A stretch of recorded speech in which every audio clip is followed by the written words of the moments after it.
Tengo en mis manos una novela policial, escrita por un periodista, con un ritmo súper bueno, entretenido, bien lograda la novela. Y en uno de los párrafos dice así: el director me dijo que tenía un dato de algo que le parecía extraño. Se trataba de un alumno de 5º año en la Universidad de Concepción que había desaparecido el sábado de una discoteca llamada La Polilla, ubicada en el camino al aeropuerto. Me explicó que él conocía al desaparecido, Andrés Gómez, dado que era compañero de su hijo en la Facultad de Arquitectura. Me alargó un papel con la dirección de la casa de Gómez y me dijo que lo cubriéramos. El periodista comienza a cubrir el caso. El periodista se llama Carlos Basso. Cubrió el caso. Cubrió el caso porque esto que estoy leyendo es basado en un hecho real, caso Matute Jones. Pero cubrió el caso y además de cubrirlo después escribió esta novela que está basada en el hecho, pero que no es exactamente el relato de lo que allí con ese caso sucedió. Carlos Basso está aquí con nosotros. ¿Cómo te va? Muy bien, buenos días. ¿Cómo estás tú? Muchas gracias. Muy bien. Tú una vez escribiste un libro sobre el caso Matute Jones, porque a ti, tal cual lo estoy relatando, te tocó cubrirlo, lo conoces a fondo, en fin. Pero ahora logras hacer de eso y otros casos más policiales una novela, Desaparecido en Concepción, la historia de un encubrimiento, una novela policial que tiene muchos otros elementos. Así es, efectivamente. ¿No te pasa que como periodista y escritor no te puedes desprender del caso Matute Jones? Cuesta muchísimo porque es un tema extremadamente potente, es un tema que dejó en mí y en mucha gente una huella muy importante. Y es un caso tan potente porque tiene una cantidad de componentes que son que nos atraviesan a todos, ¿no? El hecho de que se te desaparezca un hijo, yo creo, el hecho de que le pase algo a un niño, a un hijo tuyo, es evidentemente la sensación de desamparo, de impotencia más contundente que puede que experimente un humano. Entonces, solamente ese hecho yo creo que ya es suficiente como para que uno se sienta muy identificado con lo que pasó con los papás y hermanos de Coque Matute. Claro. Ese es un tema. El segundo tema, yo viví ese caso pasé años metido en esto, viviendo, digamos, lo que estaba sucediendo ahí, viendo las cosas que acontecían. Entonces es imposible efectivamente que uno se desapegue totalmente de eso, más aún cuando este caso todavía está vigente. Ahora, ¿tú eres el protagonista de la novela de alguna manera? No. Hay muchas cosas que están contadas ahí que me acontecieron a mí, efectivamente. Ese texto que tú leíste, efectivamente, así me fue comunicado. Digo, el protagonista en el sentido de que el protagonista es un periodista. Entonces sí, está inspirado un poco en un periodista policial que además comienza la novela con un hecho increíble, que lo llaman y un carabinero o algo así, lo llama para darle, normalmente te llaman a los policías y te dan un dato. Exacto. Y esta vez el dato era que su mujer había muerto. Exacto. Perdón que cuente. Sí, bueno, pero eso está al principio.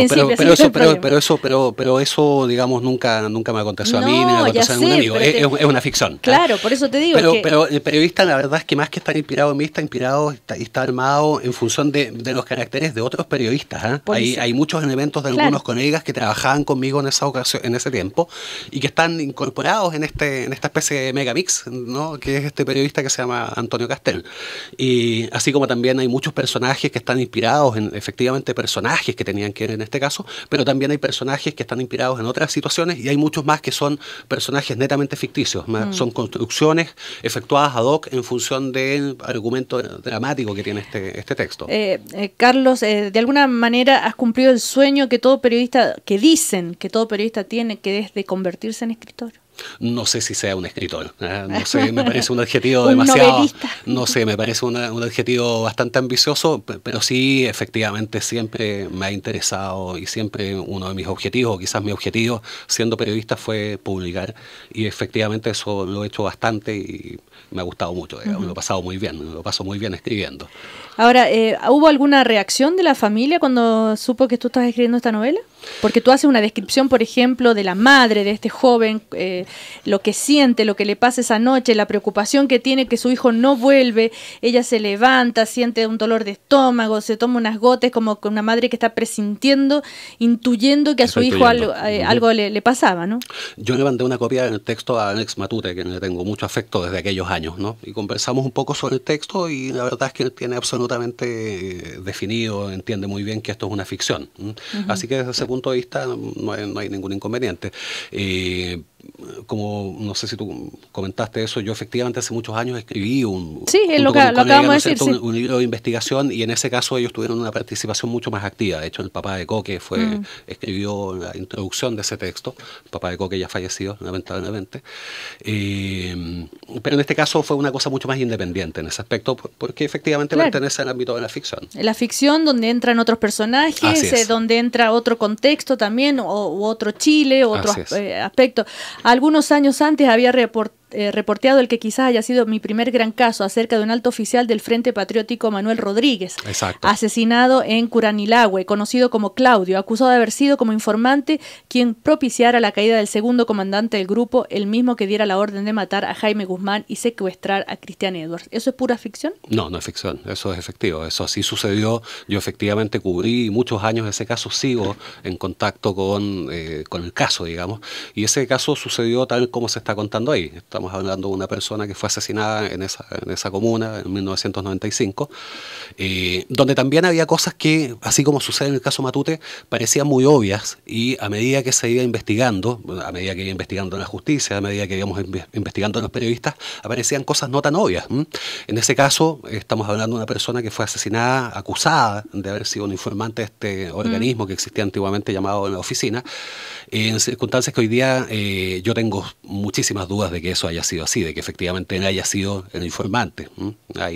Es una investigación que hasta en este momento está sobreseída, pero es una investigación que cruza casos como el caso Guzmán, justamente el secuestro de Cristian Edwards. Uno podría decir de que tú tal vez agarraste un poco de cada uno, de una inspiración de todos los casos que a ti como periodista policial te tocó cubrir, y armaste una historia. Efectivamente. Es que realmente tenías la mejor materia prima. Sin duda, o sea, efectivamente, alguien me preguntaba justamente eso, me decía, ¿por qué usas eso? Bueno, porque la verdad es que la necesidad de ficcionar es bastante escasa cuando tú efectivamente has vivido y has visto estas cosas que son tan kafkianas, muchas de ellas, ¿no? Y son cosas que pasan aquí, sí, son impresionantes. Como dice ese lugar común, la realidad supera la ficción.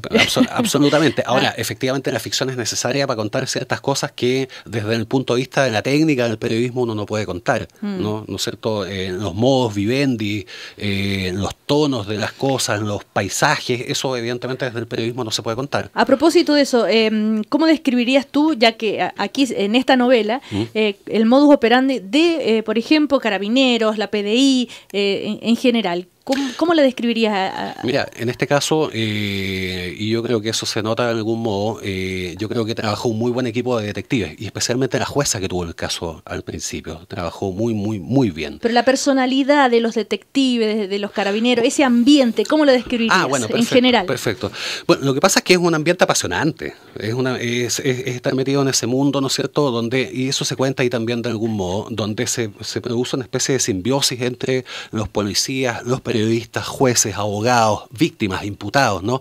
Entonces se produce una especie de encapsulamiento del mundo, donde tú, por ejemplo, te conviertes en una persona que tiene bastante poca sensibilidad ante los fallecimientos. Y eso está contado ahí, ¿no es cierto? Sí. El periodista policial, lo mismo que el policía, lo mismo que el detective de homicidios, que el tipo que trabaja en la pompa fúnebre o en el servicio médico legal, es gente que ve todos los días cadáveres.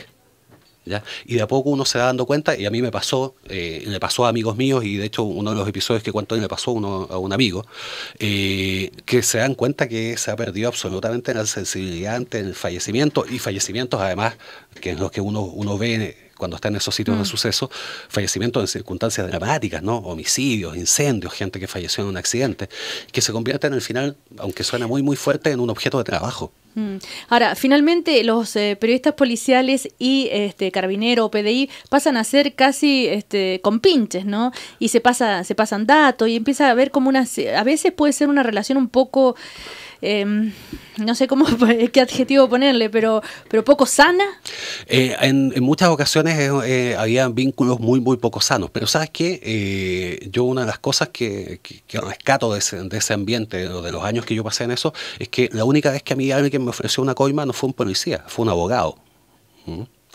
Entonces, me parece que ese es un ambiente bastante más turbio que a ver, cuenta un poco más de detalles. No, sí, es una anécdota muy sencilla. Un abogado que llega una vez a mi oficina y me pide que haga una nota y, en definitiva, intimidando a otro personaje en el ambiente judicial de Concepción, y le pregunto de qué se trata y me dice, bueno, esto es un negocio, me dice, y aquí evidentemente si tú haces esto hay una comisión para ti. Lo eché en mi oficina, me dio un gusto, además era un sujeto que yo conocía desde muchos años antes, un sujeto muy desagradable, de que aprovecho de vengarme públicamente gracias a ti en este momento, pero la verdad es que desde ese punto de vista yo no tuve mayores inconvenientes. Ahora, ese vínculo, esa falta de sanidad, yo creo que se notaba mucho más cuando tú escribías algo que estaba en contra, ¿no es cierto?, de los intereses de alguna de estas instituciones.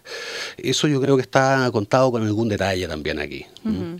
Ahora, hay una frase aquí en la contratapa que dice: la sombra de una conspiración lo cubre todo, transformando el caso en una historia que remece a todo el país y cuyos culpables parecen burlarse de la justicia. En general, ¿qué siente un periodista policial que investiga un caso y cuando finalmente no se logra dar con los culpables y pasa esto, como que se burla de la justicia? ¿Hay cierta frustración o qué siente cuando sí de verdad se hace justicia? Tú sigues pensando en eso toda tu vida, probablemente. ¿Sí? Yo llevo años pensando en esto y así como en este caso, en otros casos que vi también, este mismo caso que mencionabas tú, donde no se ha hecho justicia y donde evidentemente, como sucedió en el caso Matute, había poderes fácticos, ¿no? Había poderes fácticos operando, había poderes fácticos que estaban obstruyendo, poderes fácticos que estaban sembrando pistas falsas, que estaban desviando, que estaban intimidando, que estaban amenazando, ¿no? Entonces, cuando tú sabes que eso sucedió, cuando tú viviste eso, cuando tú fuiste, en algún sentido yo no voy a ser la víctima, pero cuando tú fuiste también en algún momento objeto de acciones judiciales, de amenazas, de intimidaciones, evidentemente uno tiene una expectativa de que en algún momento eso avance y que efectivamente esa madre, en este caso, ¿no es cierto?, algún día sepa qué pasó con su hijo. Estamos conversando con el periodista Carlos Basso, autor de esta novela policial que se llama Desaparecido en Concepción, la historia de un encubrimiento, que está basado en un hecho real, que es el caso Matute-Young, pero que también recoge muchos otros casos que a él, como periodista policial, le ha tocado cubrir. En ese sentido, ya que ¿desde qué año estás tú en esto del periodismo policial? Yo ya no estoy en el periodismo policial, estuve desde el año 95 hasta el año 2003. ¿Ha cambiado Chile? ¿Tuviste una cierta evolución en cómo funciona la justicia, los poderes fácticos, etcétera, etcétera? O sea, evidentemente hay un cambio en la justicia penal, ¿no es cierto? No sabría decirte exactamente cómo funcionan hoy día los poderes fácticos. No, pero me imagino que en los años que estuviste, ¿hubo un cambio? Yo diría que no, yo diría que eso ha continuado, ¿no es cierto? Y no... ¿Hay alguna herencia todavía de la época oscura? Pero sin duda, sí, absolutamente. ¿En qué se nota? Bueno, a ver, no sabría decirte exactamente hoy día en qué se nota. Sí te podría decir que en los años, ¿no es cierto?, donde yo cubrí, por ejemplo, el caso Matute, fíjate una cosa que dijo la jueza que investigó este caso en primera instancia. Ella en algún momento dijo que había profesionales que estaban entorpeciendo este caso. Ella estaba haciendo mención a profesionales, gente de inteligencia, agentes de inteligencia. ¿Quiénes exactamente? Yo no sé. Pero evidentemente gente que, no te olvides, esto sucede 9 años nomás después de que vuelve la democracia. Esa gente todavía seguía y probablemente muchos de ellos todavía sigan metidos en algunas unidades, no sé de qué tipo, ¿no?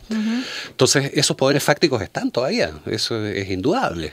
¿Por qué dejaste el periodismo policial? Llegó un momento en que ya tú... No, lo que pasa es que de a poco yo fui ascendiendo en el diario donde estaba trabajando, llegué a jefe de informaciones y en ese momento se produjeron una serie de cosas. Había en el diario donde yo estaba trabajando, ¿cuál diario? En el diario Crónica de Concepción, se sabía que iba a ser vendido y se produjeron algunas situaciones internas medianamente complejas justamente derivadas del caso Matute, que hicieron que yo pensara que era aconsejable buscar un trabajo distinto. Y en ese momento apareció una... ¿Pero qué relación podría tener el caso Matute con el hecho de que tú ya no fueras persona no grata en el diario? No, yo no te diría que haya sido persona non grata.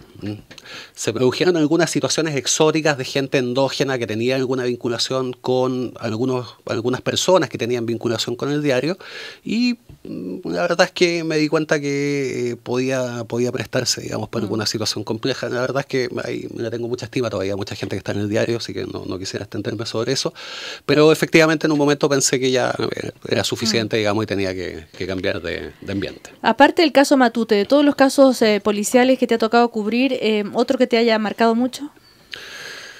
Mira, yo el año pasado, y esto es una cosa que a mí me parece extremadamente interesante, yo el año pasado publiqué una investigación periodística que se llama La CIA en Chile.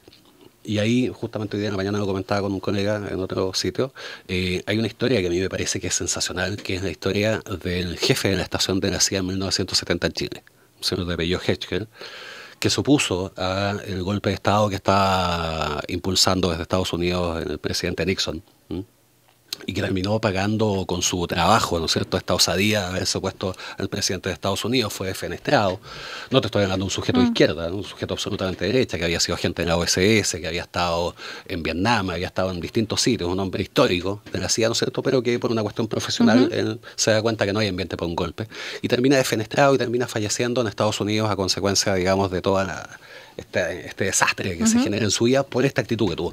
Ese a mí me parece que es un caso que hay que profundizar muchísimo. A mí me parece impactante. ¿Quedó a medio camino, dices tú? O sea, más que a medio camino, es un caso, me parece dramático, ¿no? Porque es un hombre que su conciencia le dictó una cosa que iba en contra de quien en ese momento era el hombre más poderoso de Estados Unidos. Me parece un caso fantástico, desde el punto de vista de la ficción incluso.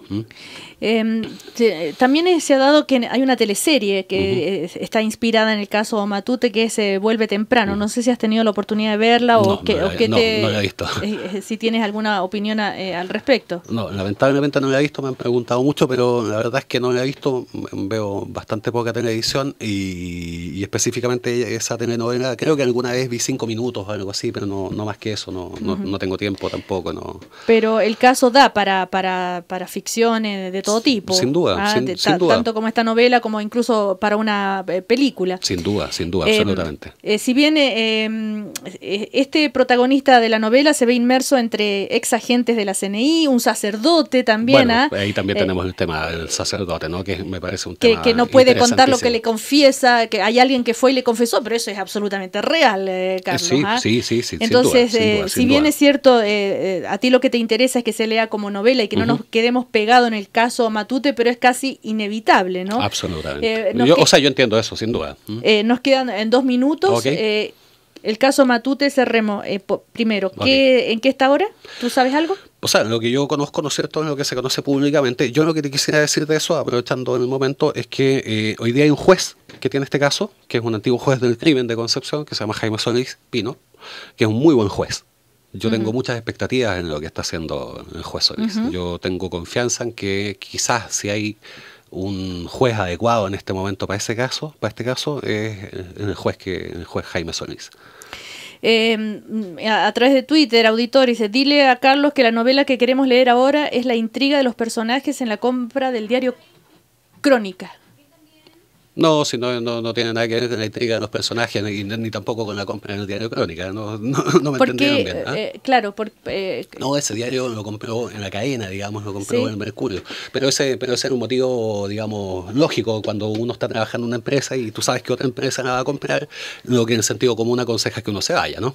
Cuando uno tiene un cargo importante. Yo era el jefe de información y efectivamente sucedió que 2 años después de eso cambiaron la jefatura, es obvio. Pero no hay ninguna... no hay ninguna intriga. No. Bueno, en todo caso, es Desaparecido en Concepción, esta novela policial, es la historia de un encubrimiento. El autor es Carlos Basso, que como decíamos, de verdad le tocó cubrir el caso Matute Jones y tantos otros casos policiales, y de todos esos casos se inspira para esta novela, de verdad, muy, muy entretenida. Muchas gracias. Y uno no para nunca de tener así como el interés de saber qué va a pasar. Así que muchísimas gracias, Carlos. Gracias a ti, que te vaya muy bien. Muchas gracias. Chao.